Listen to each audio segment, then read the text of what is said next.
우리에게 주시는 하나님 말씀 함께 보도록 합니다. 열왕기상 9장 6절에서 9절까지의 말씀. 열왕기상 9장 6절에서 9절까지의 말씀 함께 보도록 합니다.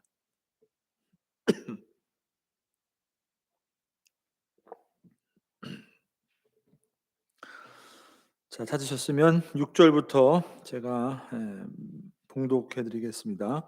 만일 너희나 너희 자손이 아주 돌아서서 나를 따르지 아니하며 내가 너희 앞에 둔 나의 계명과 법도를 지키지 아니하고 가서 다른 신을 섬겨 그것을 경배하면 내가 이스라엘을 내가 그들에게 준 땅에서 끊어버릴 것이요 내 이름을 위하여 내가 거룩하게 구별한 이 성전이라도 내 앞에서 던져 버리리니 이스라엘은 모든 민족 가운데서 속담거리와 이야기거리가 될 것이며 이 성전이 높을지라도 지나가는 자마다 놀라며 비웃어 이르되 여호와께서 무슨 까닭으로 이 땅과 이 성전에 이같이 행하셨는고 하면 대답하기를 그들이 그들의 조상들을 애굽 땅에서 인도하여 내신 그들의 하나님 여호와를 버리고 다른 신을 따라가서 그를 경배하여 섬김으로 여호와께서 이 모든 재앙을 그들에게 내리심이라 하리라 하셨더라.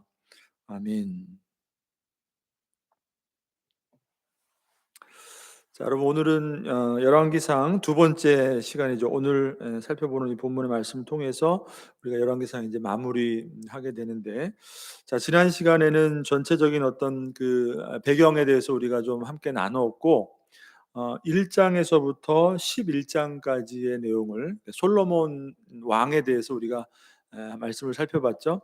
자, 오늘은 그 이후에 나오게 되는 후반부에 되는 내용이 되죠. 12장부터 마지막 장 22장까지의 내용을 우리가 한번 오늘 살펴보면서 열왕기상을 통해서 또 하나님께서 지금 이 시대에 우리가 살아가고 있는 우리의 현장 가운데 하나님이 우리에게 주시는 또 말씀이 무엇이고 은혜가 무엇인지 함께 좀 살펴보도록 하겠습니다. 자, 12장부터 이제 22장까지 나오는 내용들 우리가 한 장 한 장씩 이제 짧게 간략하게 살펴볼 텐데, 자, 하나님이 말씀하신 대로 솔로몬 왕에게 말씀하신 대로 경고한 것처럼 그의 아들 르호보암 시대 때에 마침내 이스라엘은 북쪽의 이스라엘 그 북이스라엘 왕국과 남쪽으로 남유다 왕국으로 이렇게 분열되게 되죠. 자, 이러한 결과는 결국은 이제 이스라엘이 하나님을 떠나게 되고 우상을 섬기게 되는 그런 아주 큰 범죄를 일으키게 되는 종교적인 타락이 이제 분열되기 시작하면서 점점 더 하나님 앞에 그 종교적인 타락이 심해져 가는 것을 보게 됩니다. 자, 12장부터 22장까지 기록된 내용은 그러니까 그 시대에 걸쳐서 북이스라엘을 다스리고 남유다를 다스렸던 그 시대의 여러 왕들을 통해서 나타난 타락과 배도의 모습이 어떠했는가, 이제 그런 역사들을 기록하고 있다는 것이에요. 결국 북이스라엘과 남유다가 왜 멸망할 수밖에 없었는가? 분열에 이어서 계속해서 하나님을 떠나 우상을 섬기고 그 타락했던 그 모습들 속에서 왜 그 이스라엘이 결국 나라를 잃고 포로로 끌려가게 되고 이 나라가 멸망할 수밖에 없었는가, 그 이유에 대해서 이제 말씀한다고 할 수가 있는 것이죠. 자, 먼저 여러분 12장을 한번 펴보시겠습니다. 12장을 내용을 보시면 열왕기상 12장.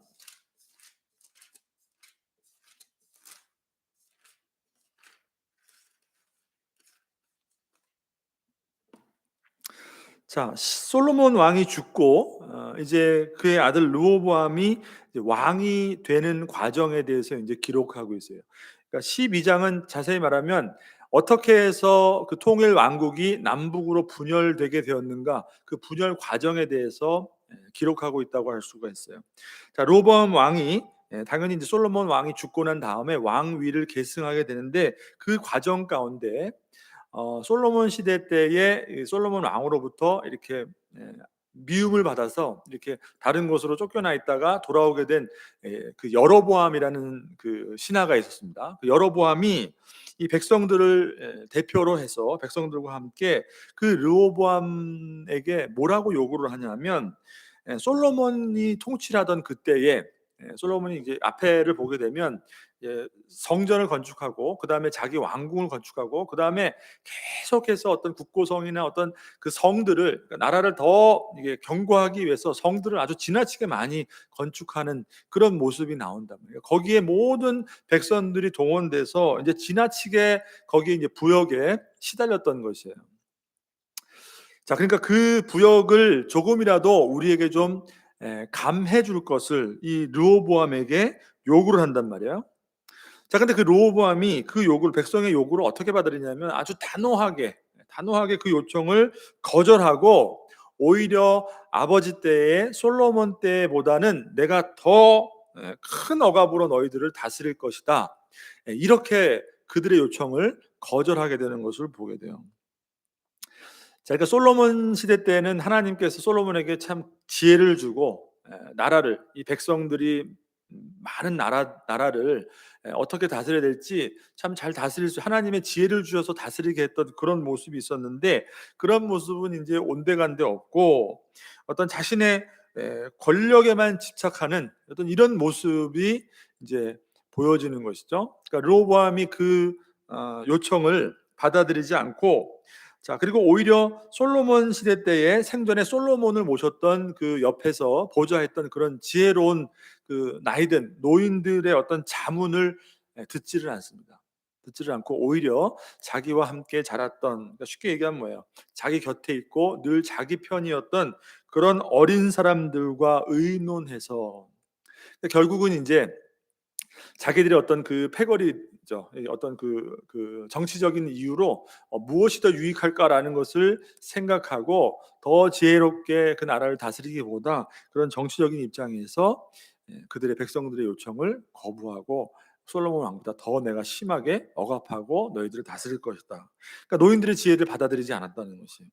자, 열왕기상 12장 10절에서 11절 말씀 보시면 이렇게 말씀하죠. 함께 자라난 소년들이 왕께 이르되 아뢰어 이르되 이 백성들이 왕께 이르기를 왕의 부친이 우리의 멍에를 무겁게 하였으나 왕은 우리를 위하여 가볍게 하라 하였은즉 왕은 대답하기를 내 새끼 손가락이 내 아버지 허리보다 굵으니 내 아버지께서 너희에게 무거운 멍에를 매게 하였으나 이제 나는 너희의 멍에를 더욱 무겁게 할지라. 내 아버지는 채찍으로 너희를 징계하였으나 나는 전갈 채찍으로 너희를 징계하리라 하소서. 그죠? 그러니까 내 새끼 손가락이 아버지 허리보다 훨씬 더 두껍다는 거예요. 크다는 거예요. 그리고 아버지는 채찍으로 징계를 했는데 나는 전갈 채찍으로 징계했다. 그러니까 솔로몬 시대 때의 그 백성들을 억압했던 그 강도보다 나는 훨씬 더 너희들을 억압하고 엄격하게 다스릴 것이다, 이렇게 말을 하고 있는 거예요. 그러니까 하나님의 어떤 공의와 정의가 사라진 그런 모습이죠. 어떻게 이런 모습 속에서 하나님의 선한 통치가 이루어질 수 있겠습니까? 그렇지 못하죠. 자, 그렇기 때문에 결국에는 이에 분노한 그 이스라엘 백성들과 그들을 대표했던 느밧의 아들 여로보암을 중심으로 해서 이제 이스라엘이 이제 다윗 왕조와는 이제 결별을 하게 되는 거죠. 결별을 하게 돼서 이제 여로보암을 중심으로 해서 북이스라엘을 세우게 되고, 그 나머지는 남유다로서 이렇게 분열되게 되는 모습을 보게 됩니다.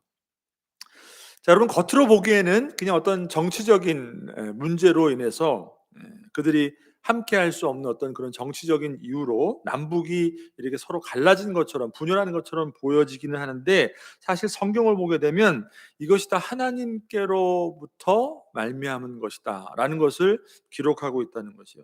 솔로몬 왕이 하나님을 버리고 우상을 섬겼기 때문에 거기에 대한 심판의 결과로 하나님이 남과 북으로 이스라엘을 어떻게 해요? 찢었다, 이렇게 보는 것이죠. 자, 열왕기상 12장 같은 장 15절에서 16절 말씀을 한번 보시겠습니다. 자, 15절에서 16절. 왕이 이같이 백성의 말을 듣지 아니하였으니 이 일은 여호와께로 말미암아 난 것이라. 여호와께서 전에 실로 사람 아히야로 느밧의 아들 여로보암에게 하신 말씀을 이루게 하심이더라. 그러니까 이미 선지자 아히야라는 선지자를 통해서 하나님께서는 여로보암에게 이미 다 말씀하셨어요. 이제 남과 북이 여로보암을 중심으로 하는 열 지파가 모여서 북이스라엘을 이제 만들게 될 것이고, 그다음에 베냐민 지파와 유다 지파는 그 두 지파는 남유다로 이렇게 갈라지게 될 것이다. 그것을 여로보암에게 이미 아히야라는 선지자를 통해서 말씀해 줬다면 그게 이루어졌다는 것이에요. 자, 그리고 16절, 온 이스라엘이 자기들의 말을 왕이 듣지 아니함을 보고 왕에게 대답하여 이르되 우리가 다윗과 무슨 관계가 있느냐, 이새의 아들에게서 받은 유산이 없도다. 이스라엘아, 너희의 장막으로 돌아가라. 다윗이여, 이제 너는 내 집이나 돌보아라 하고 이스라엘이 그 장막으로 돌아가니라. 그러니까 남과 북이 분열된 것은 다 하나님을 떠났던 그 우상 숭배의 결과로 된 것이고, 그리고 또 하나, 결국에는 여로보암을 중심으로 하는 이스라엘이 다윗 왕조, 즉 남유다와 결별해서 남과 북으로 갈리된 것은 그냥 단순한 이유가 아니라, 오늘 말씀을 보세요. 우리가 다윗과 무슨 관계가 있느냐라고 말을 한단 말이에요. 이 말은 여러분 뭐죠? 하나님이 주신 그 다윗 언약과 자기들은 뭐예요? 이제는 그것과 관계없다. 다윗으로부터 우리가 받을 유산이 없다. 이거 전혀 이제 하나님의 언약의 백성으로서 자기들은 상관없다. 이 굉장히 어떻게 보면은 단순한 말이 아니에요. 그냥 정치적으로 분열된 것이 아니라 이제는 북이스라엘은 하나님의 그 은총으로 그 다윗에게 주신 그 언약의 그 약속으로부터 이제는 우리는 상관없고 이제는 완전히 떨어져 나가겠다를 선언하는 것이에요. 결국에 솔로몬의 그 우상 숭배와 범죄로 인해서 남과 북이 갈라졌던 그런 원인이, 결국에는 북이스라엘이 남유다와 갈라지게 될 때도 결국 그 안에 불신앙이 이미 존재하고 있어요. 우리는 하나님과 관계없다라고 이제 남유다와 이제 결별을 선언하게 되었다는 것이죠. 자, 그렇기 때문에 이제 여로보암을 중심으로 하는 북이스라엘이 이제 가게 되는 이제 방향은 여러분 어떻게 될까요? 결국에는 다윗과 우리가 무슨 상관이냐? 다윗으로부터 받을 유산이 없다. 결국 이제 북이스라엘이 향하게 될 그 방향이, 여로보암이 이끄는 북이스라엘의 운명이 당연히 하나님을 떠나서 타락하고 배도하는 길임을 우리가 알 수가 있는 것이죠. 자, 그래서 12장 이제 맨 마지막 후반부 25절에서 33절까지의 말씀을 보게 되면, 이렇게 갈라진 그 여로보암을 중심으로 하는 북이스라엘이 어떻게 우상 숭배를 하였는가, 이것에 대해서 자세히 말씀하고 있죠. 여러분 12장 25절에서 33절 말씀을 한번 다시 한번 보십시오. 열왕기상 12장 25절에서 33절. 자, 북이스라엘의 그 여로보암이 무엇을 만들죠? 무엇을 만들어서 어떻게 우상 숭배를 하죠? 금송아지 둘을 만든단 말이에요. 금송아지 둘을 만들어요. 자, 말씀을 보시면 제가 읽어드릴게요. 25절부터. 여로보암이 에브라임 산지에 세겜을 건축하고 거기서 살며 또 거기서 나가서 느부엘을 건축하고 그의 마음에 스스로 이르기를 나라가 이제 다윗의 집으로 돌아가리로다. 만일 이 백성이 예루살렘에 있는 여호와의 성전에 제사를 드리고자 하여 올라가면 이 백성의 마음이 유다 왕 된 그들의 주 르호보암에게로 돌아가서 나를 죽이고 유다의 왕 르호보암에 돌아가리로다 하고, 이에 계획하고 두 금송아지를 만들고 무리에게 말하기를 너희가 다시는 예루살렘에 올라갈 것이 없도다. 이스라엘아, 이는 너희를 애굽 땅에서 인도하여 올린 너희들의 신이라 하고, 하나는 베델에 두고 하나는 단에 둔지라.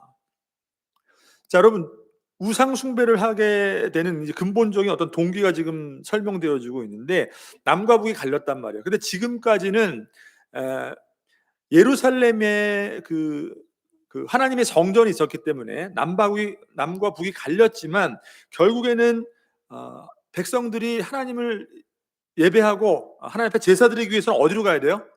남유다의 그 예루살렘이 있는 남유다로 내려가야 된단 말이에요.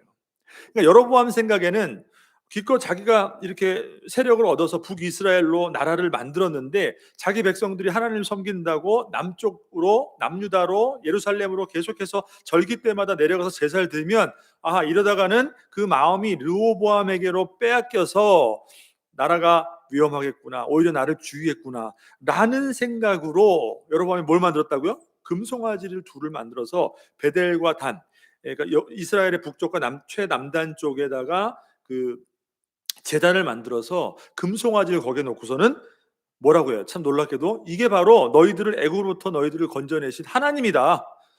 그러니까 예루살렘 내려가서 제사 드리지 말고 이 금송아지가 하나님이니까 금송아지 보고 제사를 드려라. 이렇게 됐다는 거예요, 여러분. 참 대단하죠.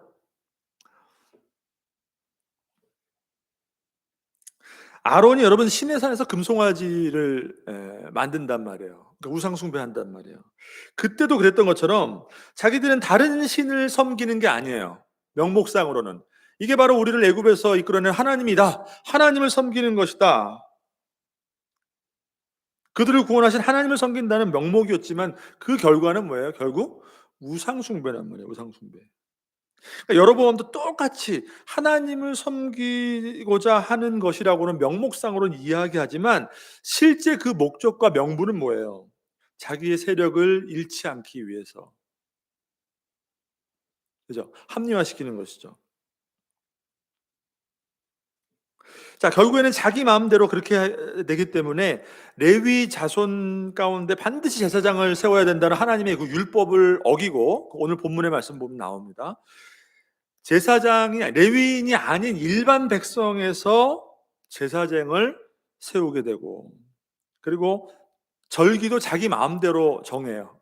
예루살렘 내려갈 필요가 없으니까 자기들 마음대로 절기를 만들어서 북이스라엘이 만든 그 금송아지로 하나님을 섬기도록 그렇게 했다는 거죠.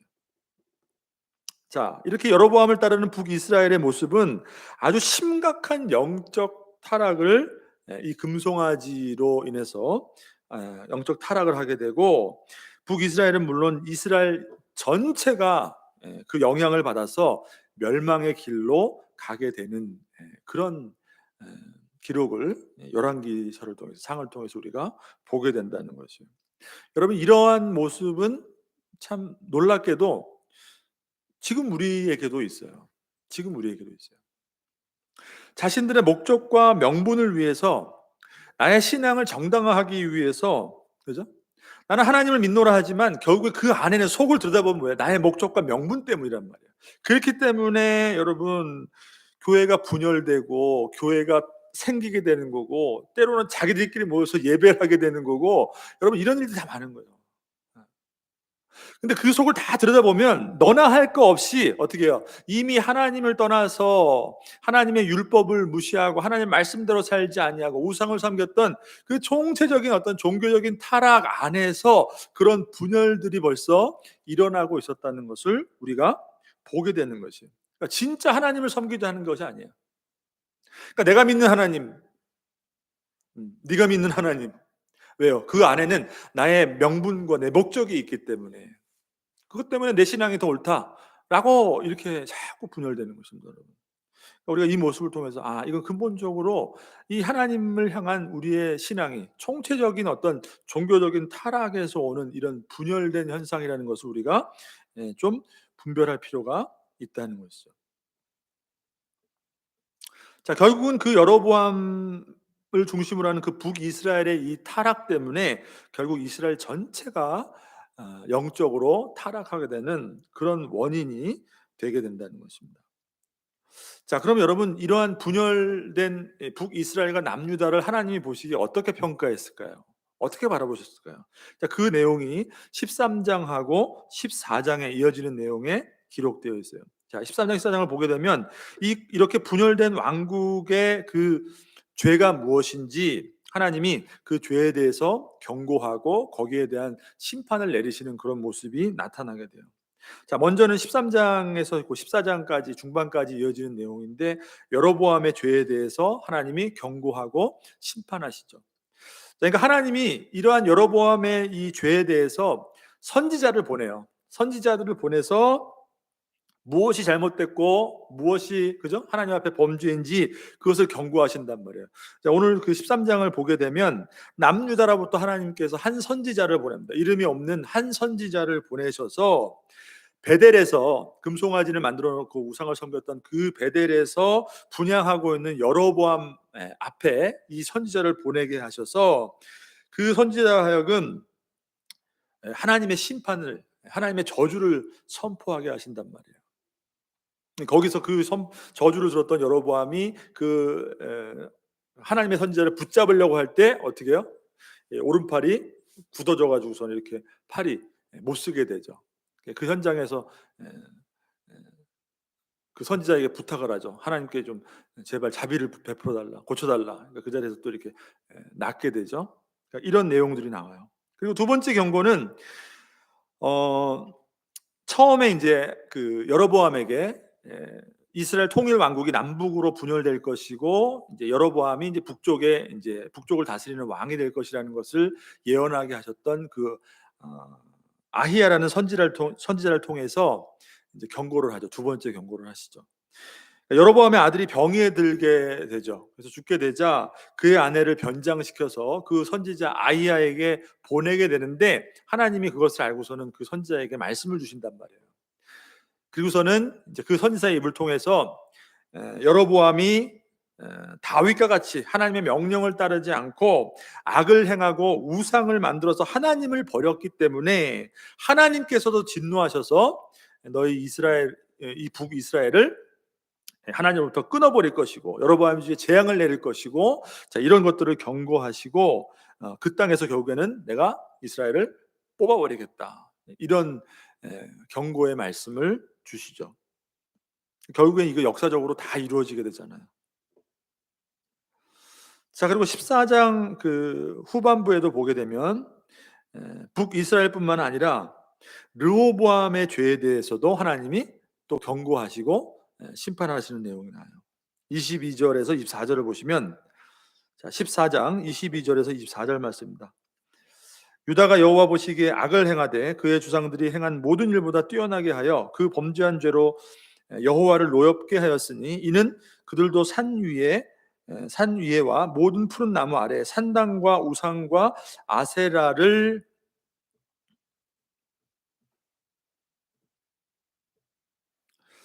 아세라상을 세웠습니다.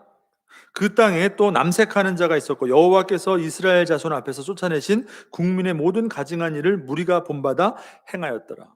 그러니까 하나님은 북이스라엘뿐만 아니라 르호보암 왕의 그 범죄에 대해서도 그 남유다 백성의 범죄에 대해서도 하나님이 경고하시고 그리고 그 심판의 결과로 25절 26절 보시면 애굽 왕이 남유다를 침략합니다. 남유다를 침략해서 그 예루살렘 그 성전 안에 있던 보물, 그죠? 솔로몬 때부터 내려오던 그 보물, 그리고 왕궁의 보물들을 다 빼앗아가는 이런 심판을 내리시게 되죠. 자, 결국은 남유다와 북이스라엘로 그 분열된 그 이스라엘의 그 모습이 하나님 앞에 어떻다고요? 이건 분명히 그들이 하나님의 말씀을 떠나고 우상을 섬긴 그 죄에 대한 대가라는 것을 하나님이 분명하게 말씀하시는 것을 보게 되는 것이에요. 자, 그렇게 해서 이제 15장, 16장까지의 내용은 르호보암과 여로보암 이후의 왕들의 기록에 대해서 이제 기록하고 있다고 보면 돼요. 자, 북이스라엘은 여러분 여로보암으로부터 8대에 이르기까지 그 왕들에 대해서 하나하나 소개한다고 그랬죠. 열왕기상에 보면. 그리고 남유다는 르호보암 왕부터 4대 왕까지를 기록하고 있어요. 자, 그러니까 하나하나 왕들에 대해서 우리가 뭐 자세하게 살펴보지는 않죠. 시간 관계상 그 내용을 다 살펴볼 수는 없지만 성경이 이 왕들의 기록을 통해서 무엇을 말씀하고자 하는가라는 것을 우리가 한번 생각해 보면 그럼 뭐일 것 같아요? 바로 그 왕들을 통해서 어떠한 일들이 있었고 어떤 사건이 있었는데 결국은 그 사건들을 통해서 무엇을 평가하느냐면 그 왕들의 통치에 대한 영적인 평가를 하는 거예요. 그렇게 분열 왕국 남과 북으로 북이스라엘로 남유다로 이렇게 하나님의 그 심판으로 갈라지게 된 이 분열 왕국에 있었던 그 왕들이 결국에는 영적으로 하나님 앞에 어떠한 모습이었는가를 평가한다고 보면은 되겠죠. 자, 이 왕들에 대한 영적인 평가에 대해서 몇 가지 특징을 우리가 볼 수가 있어요. 성경을 쭉 보게 되면 자, 남유다의 왕 같은 경우에는 하나님 뭐라 말씀하시냐면 그 왕의 마음이 그의 조상 다윗과 같지 아니하여 이렇게 왕들마다 그렇게 평가를 합니다. 그러니까 그 남유다의 왕은 누구를 따라야 되냐면 다윗이 하나님 앞에 했던 것처럼 그렇게 해야 되는데, 그래야지 하나님 마음에 합한 왕이 되는데, 그 왕을 소개할 때마다 그 왕의 마음이 그 조상 다윗과 같지 않았다, 이렇게 평가하는 거예요. 그리고 때로는 그의 조상 다윗같이 여호와 보시기에 정직하게 행했다. 이게 남유다 왕에 대한 그 영적인 평가의 특징이라고 할 수 있는 것이에요. 그러니까 하나님 앞에 다윗과 같이 행했는가 안 했는가, 이거를 평가하는 거죠. 자, 상대적으로 북이스라엘의 경우는 어떨까요? 북이스라엘을 다스렸던 왕들의 경우에는 다윗에 대해서 언급하지 않고 그 왕이 여호와 보시기에 악을 행하되 여로보암의 길로 행했더라. 이것을 계속 반복합니다. 여호와 앞에 악을 행하였는데 여로보암이 했던 갔던 그 길을 따라갔다, 이렇게 평가하고 있는 거죠. 그만큼 북이스라엘 대표하는 그 왕이 뭐예요? 바로 여로보암이에요. 왜냐하면 여로보암 왕이 처음에 금송아지를 베델과 단에 만들어서 그렇게 섬기게 하는 우상 숭배의 근본적인 원인이 되었던 왕이 여로보암 왕이었기 때문에 그 왕들마다 여로보암 왕이 갔던 길을 똑같이 갔더라. 그러니까 그만큼 하나님 앞에 우상 숭배를 했다는 것을 평가하고 있는 것이죠. 자, 근데 여러분, 전체적으로 남유다나 북이스라엘이나 모든 왕들이 공통적으로, 여러분 참 안타까운 것은 대부분의 왕이 하나님 앞에, 하나님 보시기에 다 악을 행했다라는 것이 전반적인 평가입니다. 열왕기 상에 나오는 모든 왕들의. 물론 아사 왕 같은 남유다의 아주 선한 왕, 하나님 앞에 정말 신앙을 지켰던 그런 왕도 있었는데, 보게 되면 그 아사 왕도 그 산당 있죠. 아까 남유다가 그 우상을 숭배하느라고 만들었던 그 산당 같은 거 있죠. 그것들을 완전히 없애지는 못했어요.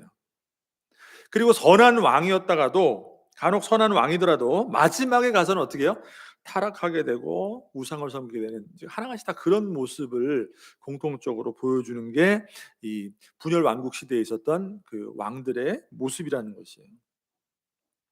자, 그리고 또 하나의 영적인 어떤 평가의 특징이 하나 있는데, 뭐냐면 북이스라엘 같은 경우는 그 왕조의 역사 가운데 모반이 끊어지지 않습니다. 그러니까 반역이 끊어지지 않는 거예요. 그러니까 왕이 세워지면 또 다른 사람이 반역을 일으켜서, 모반을 일으켜서 그 왕을 죽이고 자기가 왕이 되고, 또 다른 사람이 또 모반을 일으키고, 그러니까 왕조의 역사 가운데 계속해서 이렇게 모반이 끊어지지 않아서 왕조가 교체되어지는, 아주 왕권이 불안정했던 것이 바로 북이스라엘의 왕조의 역사예요.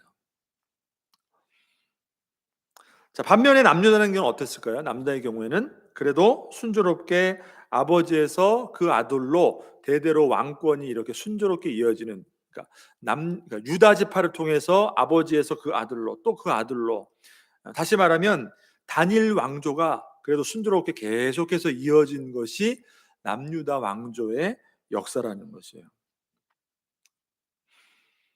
참 어떻게 보면 여기에 이제 하나님의 은혜가 있는 것이죠. 북이스라엘은 늘 왕권이 불안정해서 수시로 그 반역으로 왕권이 교체되었는가 하면, 남유다는, 여러분 근데 남유다도 마찬가지란 말이에요. 하나님이 분명히 13장에서 14장에서 평가한 것처럼 북이스라엘은 우상 숭배라고 남유다는 하나님 보시기에 어떤 기쁜 모습이 아니라 그들도 똑같았다고 평가하잖아요. 그죠?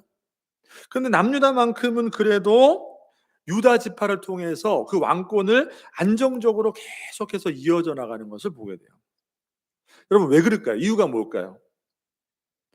남유다가 어떻게 이 북이스라엘보다 더 특별해서 그럴까요? 더 하나님 보시기에 우상을 덜 섬겨서 그럴까요? 그렇지 않죠. 똑같죠. 그 이유는 뭐냐면 바로 하나님이, 우리가 지난 시간에 살펴봤던 거죠. 사무엘상부터 계속 우리가 봤던 거. 하나님이 누구와 약속하셨어요? 언약하셨어요? 다윗과 언약하셨기 때문에. 다윗과 언약하신 그 언약 때문에 내 집과 내 나라가 내 앞에서 영원히 보존되고 견고히 그 내 왕위가 서게 될 것이라는 그 언약 때문에 하나님이 그 왕위를 보존시켜 주신 것이에요. 열왕기상 11장 36절에도 이렇게 말씀하죠. 내가 한 지파를 주어서 내가 거기에 내 이름을 두고자 하여 택한 성읍 예루살렘에서 내 종 다윗이 항상 내 앞에 등불을 가지고 있게 하리라. 그러니까 다윗의 그 왕위를 하나님이 계속해서 견고히 지켜주셨던 것은 르호보암 왕 이후에 남유다의 왕들이 하나님 앞에 정말 순종하고 하나님 보시기에 올바른 삶을 살았기 때문에, 그것이 아니라 그들도 똑같이 우상을 섬기고 하나님 앞에 참 패역한 왕이었음에도 불구하고 하나님이 다윗에게 주신 그 언약 때문에 그 언약을 지키시기 위해서. 그러니까 여러분, 에, 은혜라는 것이 하나님의 은혜라는 것입니다.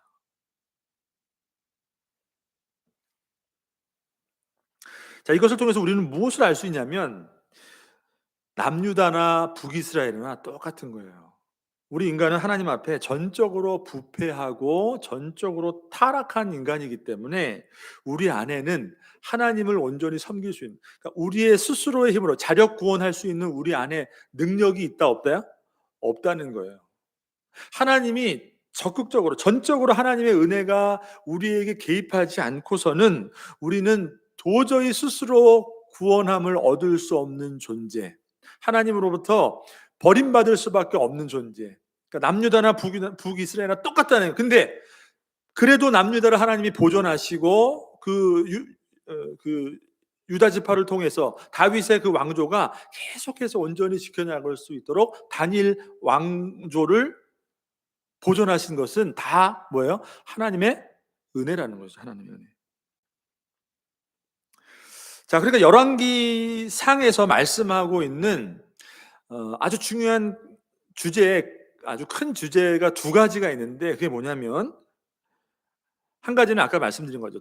제가 말씀드린 거죠. 이스라엘이 분열하고 결국에는 멸망할 수밖에 없었던 이유가 무엇인가에 대해서 열왕기상은 우리에게 말씀하고 있어요.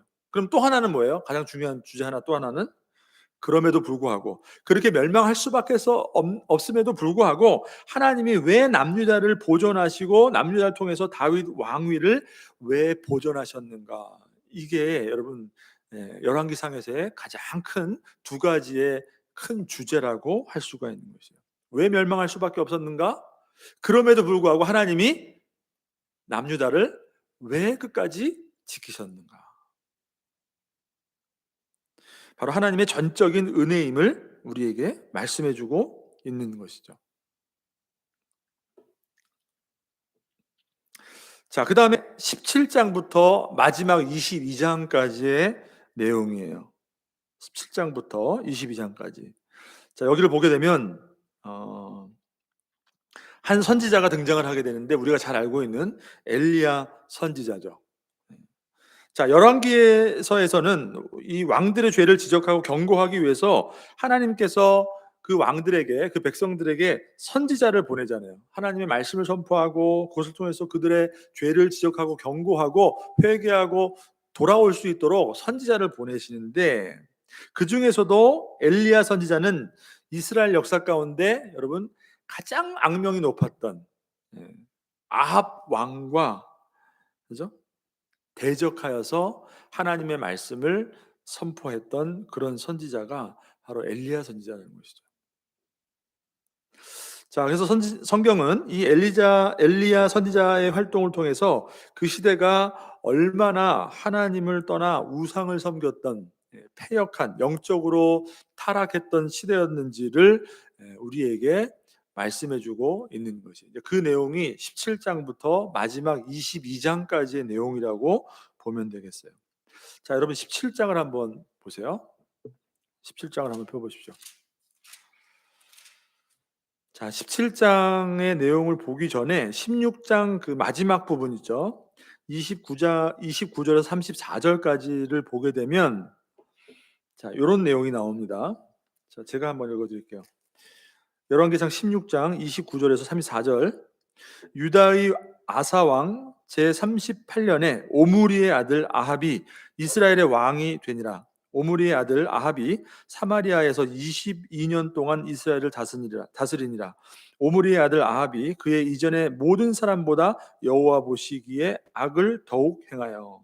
그러니까 오므리의 아들이 아합이라는 왕인데 어떻게 평가하고 있어요? 그 전에 모든 왕들, 악했던 모든 왕들보다는 그것보다 더 악했다는 거예요. 더 악을 행했다는 거예요. 느바세 아들 여로보암의 죄를 따라 행하는 것을 오히려 가볍게 여기며 시돈 사람의 왕 엘바알의 딸 이세벨을 아내로 삼고 가서 바알을 섬겨 예배하고. 그러니까 시돈, 그러니까 이방 국가죠. 시돈이라는 그 왕의 그 딸 이세벨과 결혼을 했어요.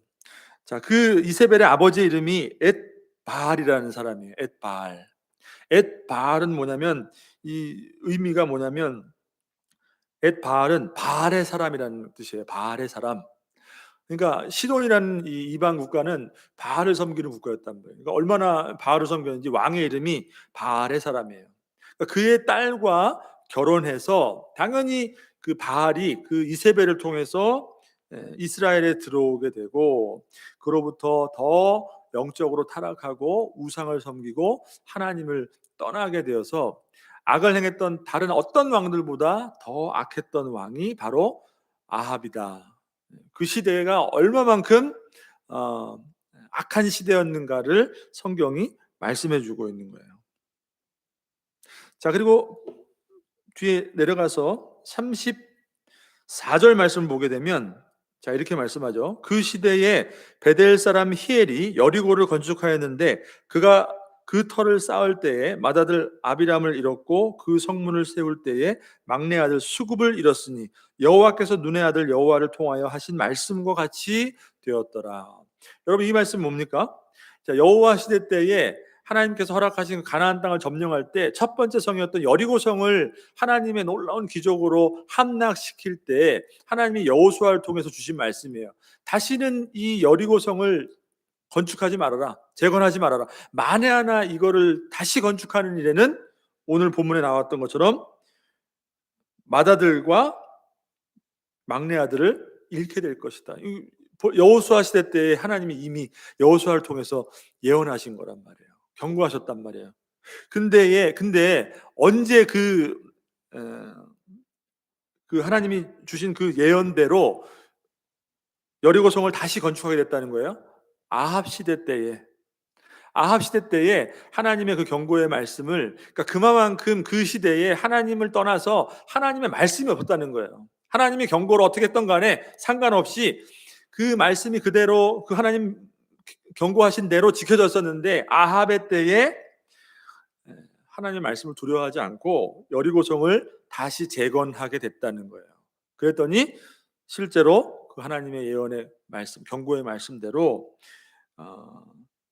베델 사람 히엘이 여리고를 건축하였는데 그 맏아들과 막내 아들이 죽게 되는 거죠. 그러니까 결국은 이게 전혀 상관없는 말씀이 기록된 것 같은데 그게 아니라 아합 시대가 그만큼 하나님을 떠나서 얼마나 악하고 하나님을 두려워하지 않았던 그런 시대였던가를 성경이 말씀해 주고 있는 거예요. 그때 하나님이 누굴 보내신 거예요? 바로 엘리야 선지자를 아합 왕에게 보내신 거예요.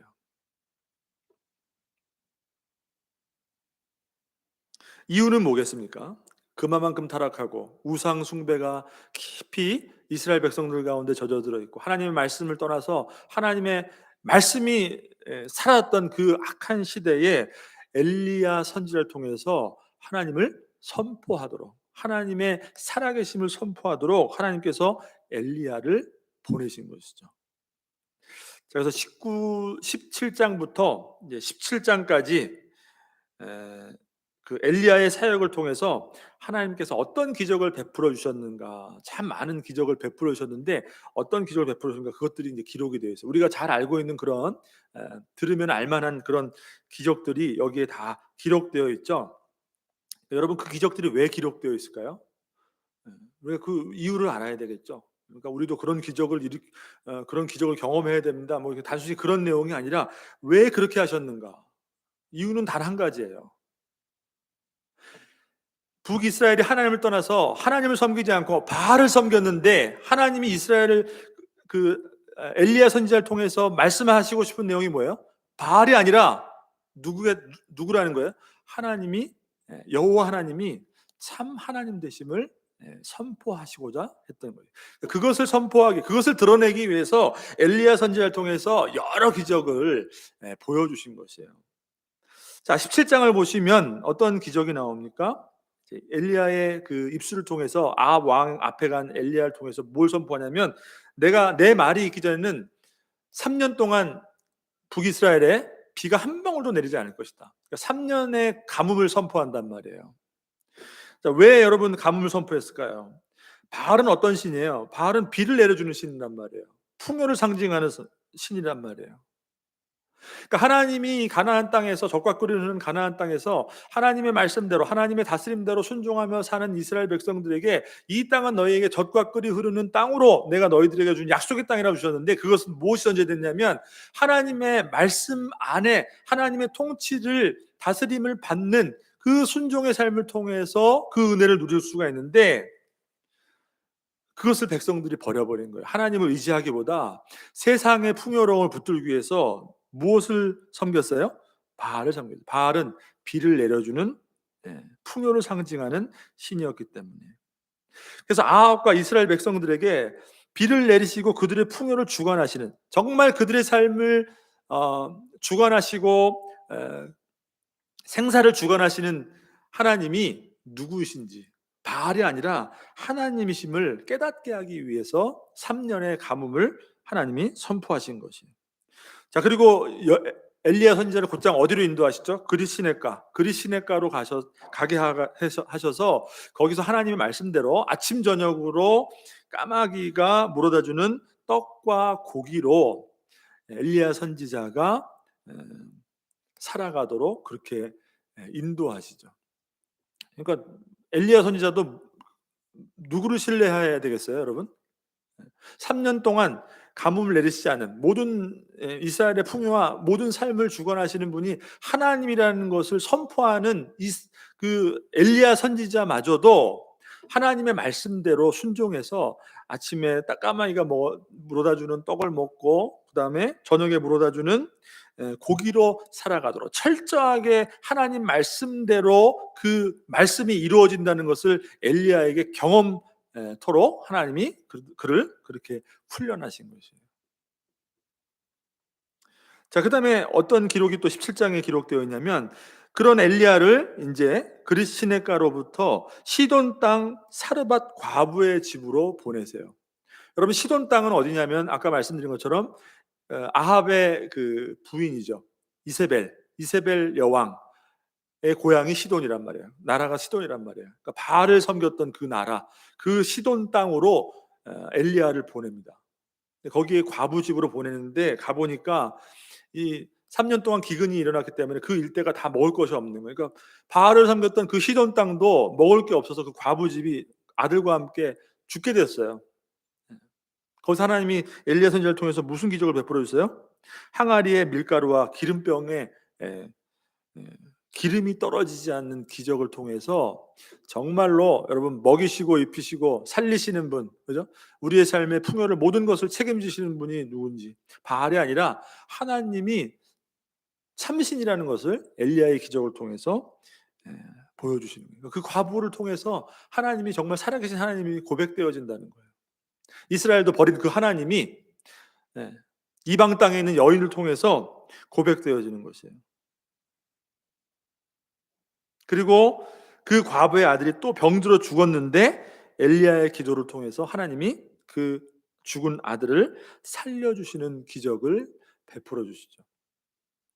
자, 이런 기적들을 통해서 여러분, 엘리야가 어떤 선지자로 이렇게 영적으로 성장됐을까요? 정말 하나님이야말로 살아계신 하나님, 능력의 하나님, 우리의 삶을 주관하시고 우리의 생사화복을 주관하시는, 그러니까 그분을 떠나서는 절대로 안 되고 그분의 말씀은 절대적으로 이루어진다는 그 하나님을 신뢰하는 그런 선지자로 엘리야가 하나님을 경험하게 되는 것이죠. 자, 그래서 이제 본격적으로 이제 18장에 다시 그런 엘리야를 하나님이 아합 왕 앞에 다시 세우십니다. 자, 그리고 이제 우리가 너무나 잘 알고 있는 18장에서는 에, 아합의 바알 선지자들과 에, 엘리야와 대결을 하는 갈멜산에서의 대결이 18장에 나온 기록이에요. 그러니까 하나님을 그렇게 충만히 경험했던 엘리야 선지자가 아합 왕에게 이제 담대하게 선포하죠. 너희들가 섬기는 그 450명 바알 선지자와 아세라 선지자 400명을 당장 다 모이게 해라. 그리고 이스라엘 백성들 다 갈멜산 위에 모이게 해라. 거기서 하나님이 비를 내려주실 텐데 정말로 하나님이 참된 하나님인지 너희가 섬기는 바알이 참된 하나님인지 거기서 하나님이 응답하실 것이다. 결국 어떻게 되죠, 여러분? 바알의 선지자는 하루 종일 뭐 자기 몸을 학대하고 칼로 찢고 피를 내고 아무리 기도해도 응답이 안 해요. 제단 위에 제물을 올려놓고 거기다 불을 내시는 응답하시는 분, 불로 응답하시는 분이 정말로 하나님이다. 이렇게 제안을 했는데 바알은 응답을 하질 않아요. 당연하죠, 여러분. 우상인데, 죽어있는 신인데. 하나님이 엘리야 선지자의 기도를 듣고 하늘로부터 불을 내려서 제단 위에 있는 제물을 다 태워버리시죠. 이 엘리야의 사역을 통해서 여러분, 우상 숭배에 빠져있던 이 아합 왕과 그 이스라엘 모든 백성들에게 과연 너희가 섬겨야 될 하나님이 누구냐? 음? 엘리야가 그렇게 얘기한다면 너희는 바알과 하나님 사이에서 머뭇거리면서 어디를 택할 것이냐? 여호와 하나님만이 참된 하나님 되심을 아주 담대하고 멋있게 갈멜산 전투에서 대결에서 선포하게 된 거예요. 하나님이 승리하게 된 거죠. 이게 이제 후반부에 나오는 열왕기상의 내용이 되겠습니다. 그리고 이제 마지막 하나만 이제 보게 되면 22장 이제 그 내용이 이제 유다 왕 여호사밧, 남유다의 여호사밧 왕의 그 간략한 기록으로 이제 그 열왕기상이 이제 마무리되게 되는데,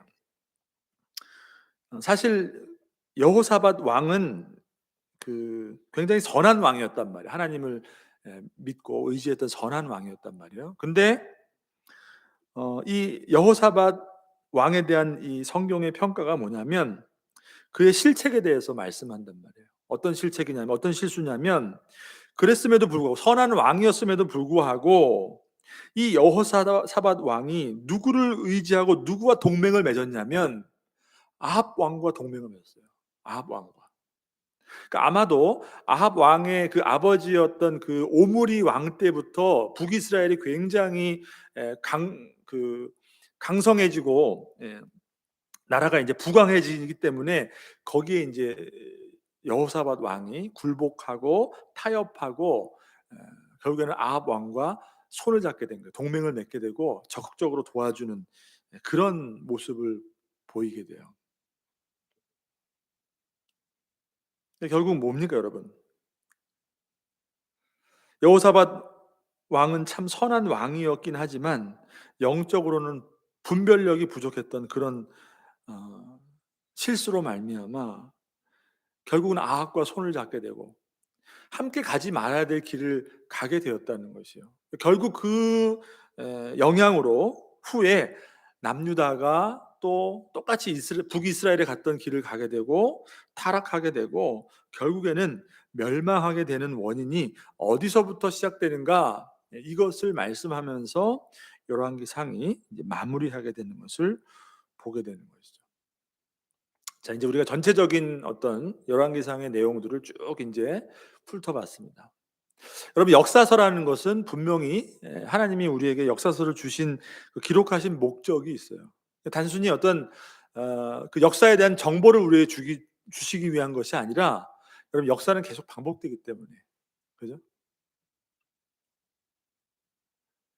그렇게 하나님을 두려워하지 않고 하나님 말씀을 떠나고 세상의 다른 신을 하나님보다 더 두려워하면서 우리의 삶의 모든 풍요와 우리의 삶의 모든 생존권이 하나님이 아니라 마치 세상에 있는 것처럼 그렇게 하나님을 벗어났던 그 아합의 시대는 그때뿐만이 아니라 언제도 동일해요. 지금도 동일하는 거예요. 지금도. 그것을 통해서 역사 속에 비춰지는 그 모든 왕들의 그 죄악된 모습을 통해서 여러분 사실 우리는 무엇을 봐야 되냐면 지금 하나님 앞에 우리의 모습을 계속해서 돌아봐야 된다는 것입니다. 그게 역사서가 우리에게 주는 아주 중요한 교훈이고 목적이라는 것이에요. 이스라엘이 결국 분열하게 되고 나라를 잃고 멸망하게 되는 가장 근본적인 이유는 그것은 뭐였어요? 왕이나 백성이나 다 하나같이 하나님을 떠났다는 것이에요.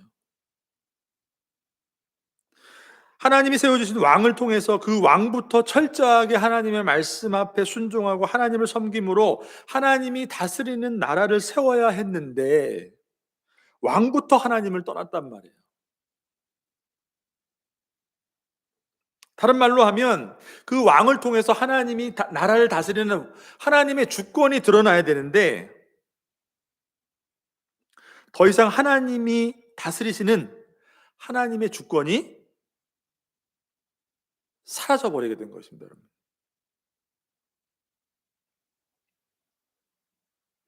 자, 그러니까 열왕기서는 우리에게 무엇을 말씀해 주고 있느냐? 이스라엘이 마땅히 인정하고 존중하고 또 그 앞에 순종해야 될 하나님의 주권이 흔들리게 되고 하나님의 주권이 그 힘을 잃어버리게 될 때 그 결과가 무엇인지에 대해서 우리에게 말씀해 주고 있는 것이에요.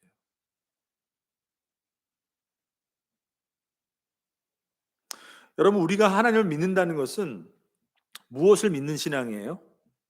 내가 하나님을 믿습니다라고 하는 것은 어떤 신앙입니까, 여러분?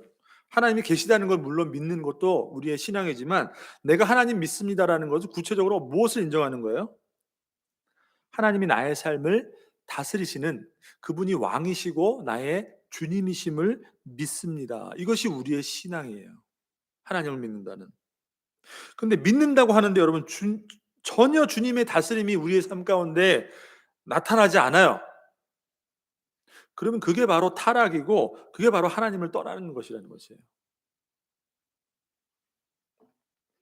여러분, 우리가 하나님을 만약에 떠났는데 나는 아무것도 다른 것을 믿지 않고 다른 어떤 것도 의지하지 않습니다. 그런 것은 없습니다, 여러분.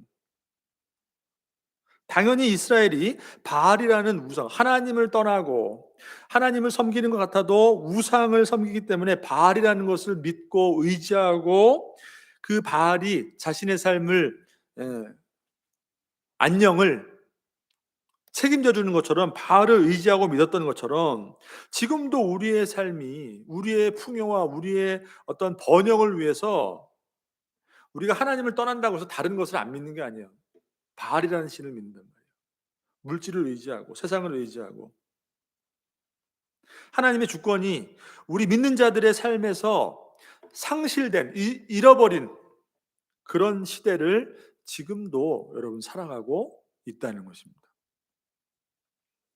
여러분, 자신의 삶의 영역에서 하나님이 나를 다스린다는 것이 구체적으로 어떤 영역에서 나타나야 되는지 여러분 한번 생각해 볼 수 있기를 바랍니다. 그냥 단순히 교회에 와서 예배 드린다. 물론 그것도 예배도 하나님의 그 다스림, 그 주권을 인정하는 우리의 영적인 그 삶의 아주 중요한 증거 중에 하나예요. 그것뿐만이 아니라 하나님이 나를 다스리기 때문에 내가 하나님을 믿는다는 그 신앙 안에서 하나님 나를 다스린다면 다른 부분, 영역에서 우리의 삶의 다른 영역에서 어떻게 구체적으로 나타나야 되는가 여러분 우리가 한번 살펴봐야 된다는 것이에요. 그러니까 막연한 것이 아니라는 것이에요.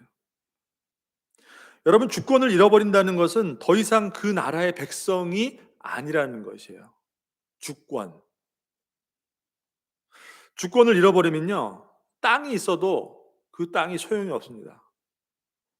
주권을 잃어버리게 되면 그 국민은 자유를 잃어버리게 되고 노예받게 될 수가 없어요. 주권을 잃어버리게 되면. 성도가 하나님의 주권을 잃어버렸던 내가 버렸던 간에 우리의 삶 가운데 하나님의 주권이 상실되어지면 여러분 뭘 의미하는 거예요? 그냥 세상에 밟힐 뿐이라는 거죠.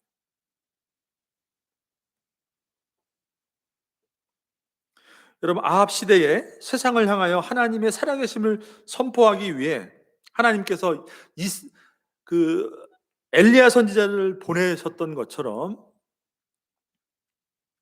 지금 이 시대에도 여러분 하나님이 우리에게 원하시는 것이 있다면 무엇이 있겠습니까? 우리 성도를 통해서 저와 여러분을 통하여서 우리 교회를 통하여서 무엇이 선포되기를 원한다는 거예요? 지금 아합 그 아합 시대에 그렇게 하나님을 떠나 그렇게 악했던 그때처럼 지금 이 시대에도 마찬가지로 우리들을 통해서 교회를 통해서 그게 아니야. 하나님이 진짜 하나님이야.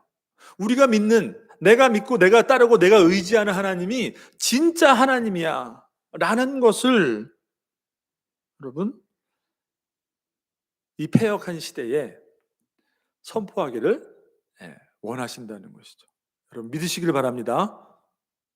다시 한번 우리 열왕기 상을 통하여서 여러분 한번 쭉 이렇게 일독을 하시면서 그 시대의 모습을 다시 한번 바라보면서 우리를 말씀에 비춰서 바라볼 수 있고 또 나 자신의 삶을 바라볼 수 있는 그런 은혜가 있기를 주님의 이름으로 축복합니다. 다시 한번 우리의 무너져 버린 어떤 그 신앙의 모습을 이 말씀을 통해서 다시 한번 우리가 되찾고 회복함을 통하여서 하나님이 우리와 함께 하시고 그 살아계신 하나님이야말로 우리가 의지해야 될 다시 우리가 돌이켜야 될 살아계신 하나님이라는 사실을 믿으시고 다시 한번 주님 앞에 더 가까이 나아가는 우리 모두가 되기를 주님의 이름으로 축복합니다. 기도하겠습니다.